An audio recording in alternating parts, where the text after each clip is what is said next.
So where does the passion, I guess, for design come in? Do you go into high school and think I'm naturally good at this? Like where does that kind of avenue come about?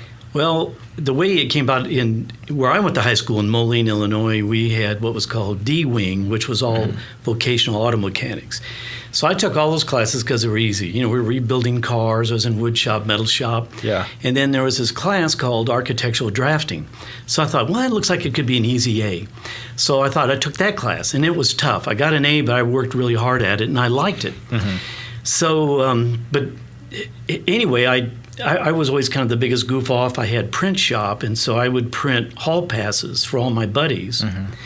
And so I'd go get them out of class the period before lunch. Yeah. And we grew up on the Mississippi River, so on the Iowa side, drinking age was 18. Illinois side, it was 21. Yeah. So I got everybody hall passes. We'd get out. In print shop, I changed everybody's driver's license because back then they were paper. Right. So I created kind of fake IDs. I just switched the dates around. Yeah, so we'd go over the bridge to Iowa to Shakey's Pizza, $5 all the beer and pizza you could drink. So we'd go over there, do that, come back to class. Yeah. Well, a few guys got caught. And my counselor kind of knew about it. So when I told him I was taking this architectural drafting class for an easy A, which wasn't an easy A, I told him later, I said, I did pretty good in that class. I think I'll be an architect. Yeah. And he just laughed at me. He says, oh, you're lucky to make it out of high school. First of all, no college would ever accept you. And if you could get in, an architectural program is tough. It's difficult. You would never make it. Don, you'd be an outstanding ditch digger. And that's it.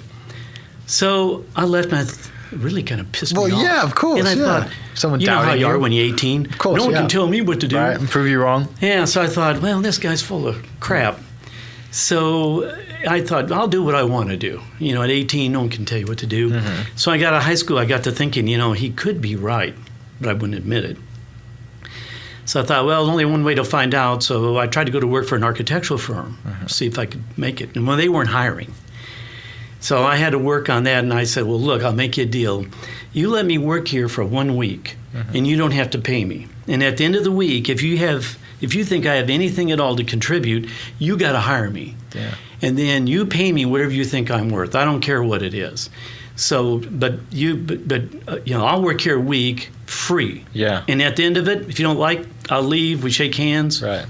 You don't owe me anything. So I ended up working there for about 1.5 years. Yeah. And that helped a lot. And so when I went to architecture school, I was way ahead of a lot of people because I had really designed a couple buildings and produced drawings. And so it sure beats being on a dairy farm in northeast Iowa milking cows at 5 a.m. Right, or digging ditches, no doubt. Or digging ditches. Yes. I bet you got so many great memories, though, from eating that pizza and having a couple of beers at lunch with your mates. There were, we'd come back across the river, the Mississippi River, and my buddies we had back then on cars were called curb fielders, and these little spike things. So if you got too close to the curb, they scratch. So we'd come back, and the bridges were narrow, and we were rubbing on the side. I mean, we were just inches going across the bridges, and there were pretty some interesting.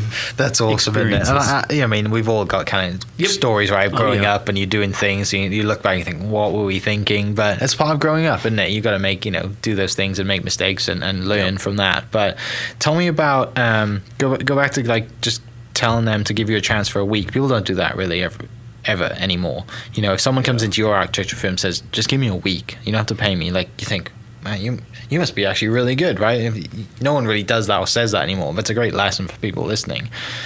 I mean, what do you just think? I'm going to give it a go, and I'm going to prove you wrong? And well, I was convinced somehow that I could convince them to hire me.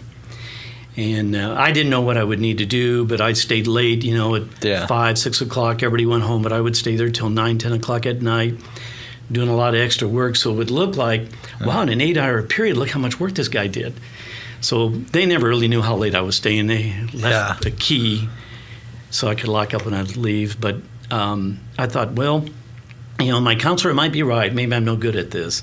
But I learned a lot. One of the guys was a licensed structural engineer as well as a licensed architect. Yeah. So I learned a lot from those guys. I really did. It was a great experience. And you said that gave you a leg up then when you went to architectural school because you've kind of already done like a semi-internship, I guess, learned a lot of the stuff that you're probably being taught.